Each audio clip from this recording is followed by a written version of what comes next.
Welcome to Why Such a Fuss, an exciting new channel dedicated to help individuals and businesses to learn more about data protection in a way that is easy and engaging. I'm Christina from CVG Solutions, and I am a fully qualified data protection professional.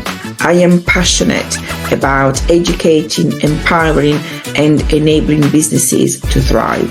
Remember to like and subscribe to this channel and help us to spread the word. Data protection is there for a reason.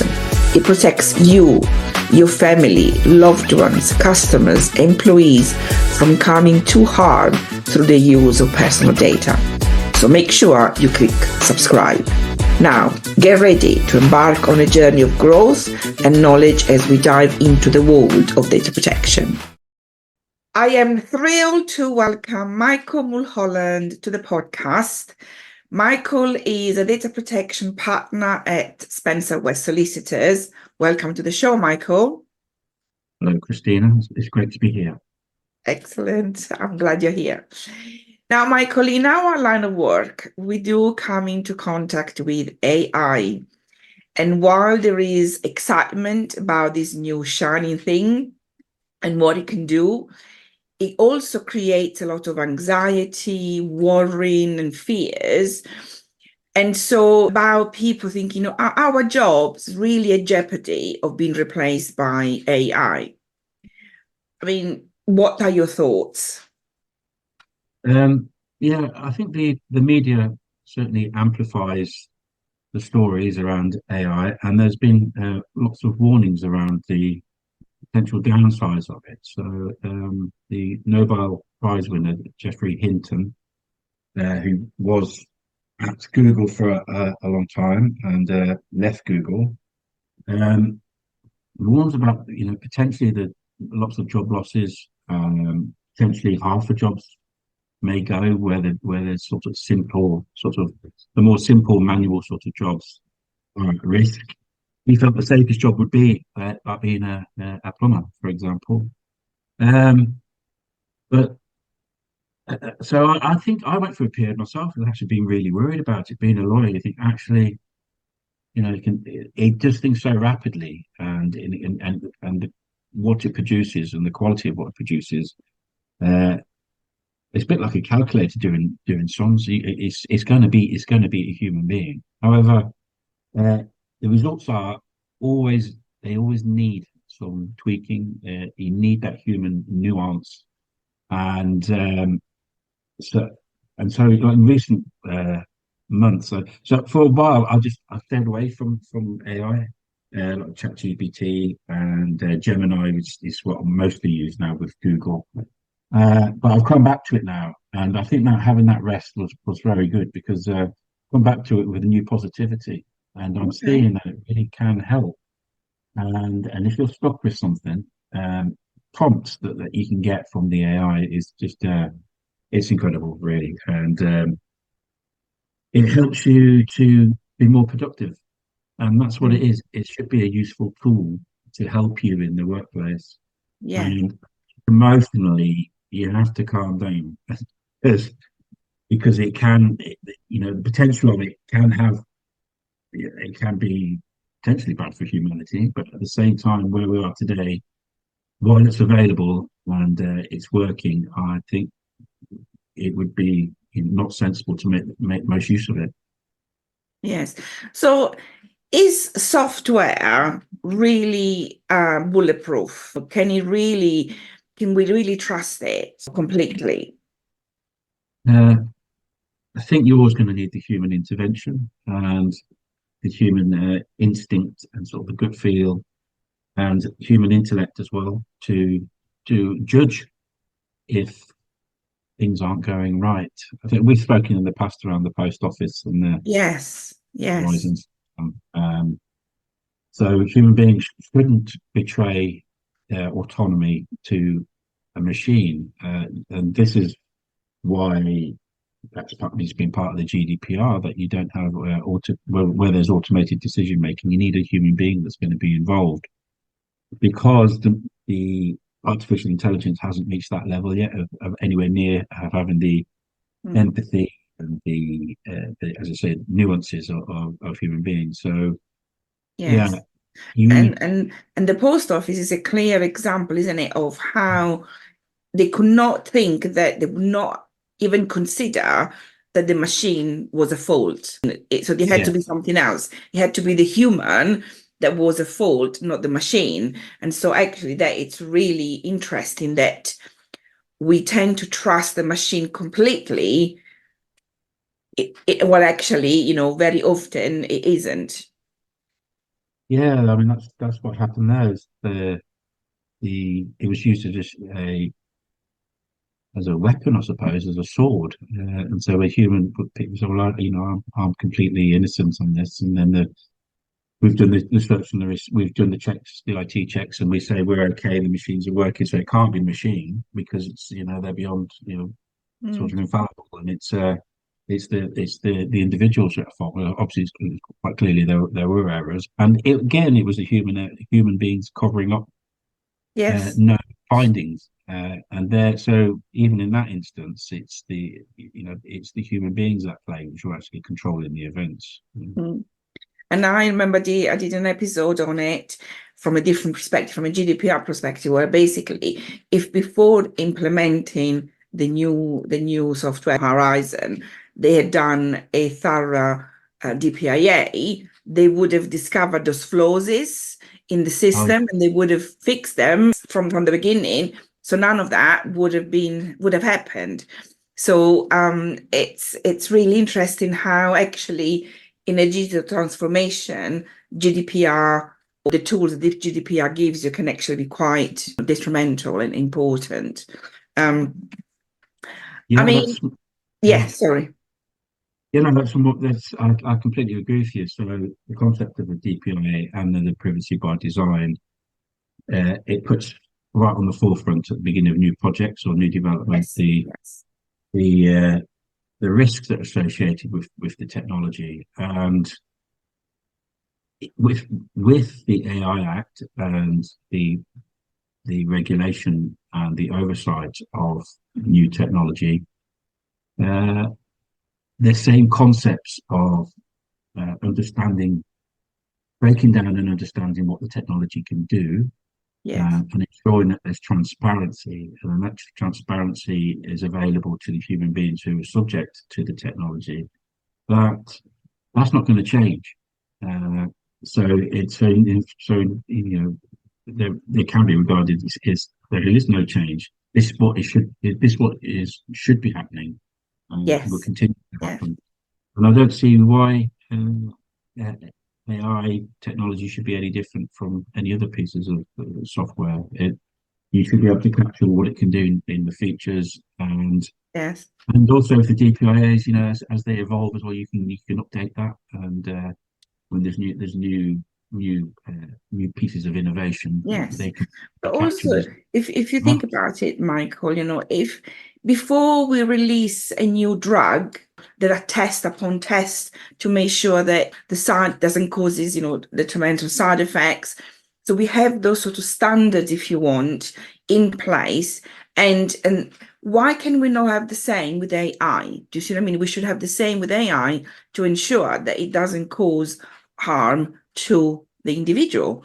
While instead at the minute it's unregulated.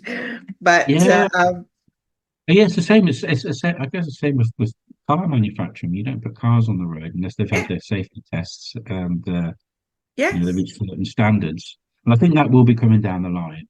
Again, there'll be more of that again with the yes, AI Act yes. So, I and mean, with the yeah. ultimately, we can't stop progress, and actually, we shouldn't.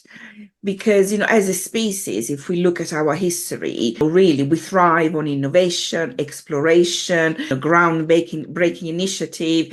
It is part of us as the human being species, it's part of our personal growth across the globe. So with any change comes anxiety, as our subconscious fears the unknown. So I'm quite lucky because I love change. I thrive on Yes. it. But Yeah. sometimes when there is too much all at the same time, I do feel overwhelmed. And so one of the coping mechanisms that I use is called the circle of influence, that I use as a technique to cope with it. So I don't know if you've come in contact with that, but maybe if, for those that maybe have not heard of it, but basically it's imagine three circles, one bigger than the other inside each other. So the smaller, the medium, and the large.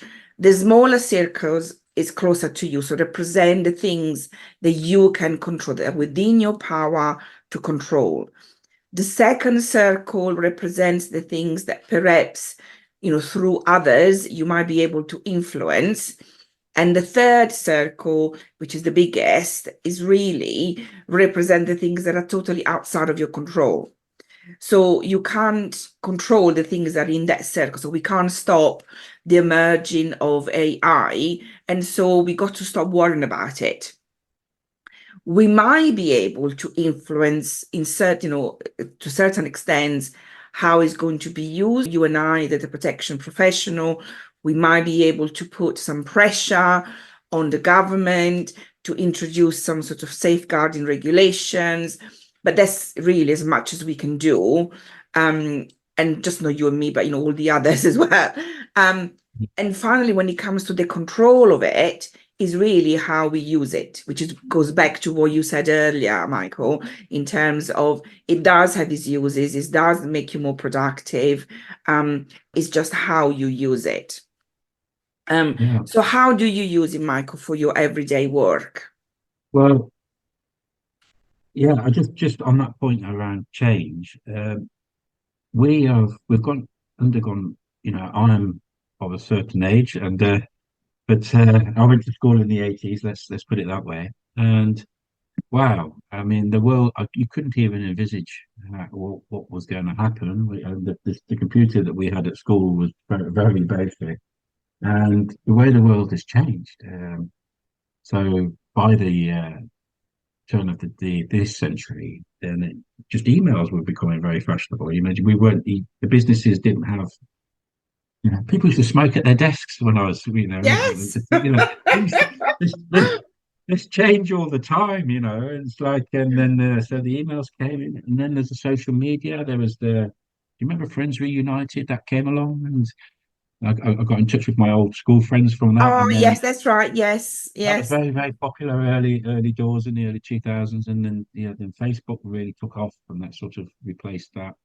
Then LinkedIn, and then just the whole. So we are having significant change all the time. So in a way, maybe people are always triggered around change, isn't it? And so and the job and the way the job market is, and the way jobs have changed, and how a way you acquire jobs and you find Mhm. jobs.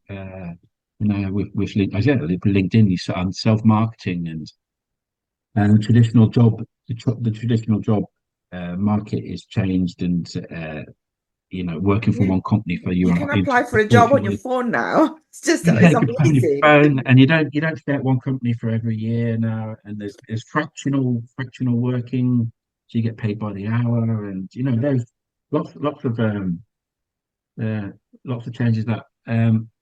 So I think just it's almost, if you adopt a negative attitude towards it, you will get consumed by it. So I think the only thing you can do uh, is to just look at it positively. So for me, in how I use AI at work, I I I use it as a way of uh, improving my thought processes and sort of and planning, and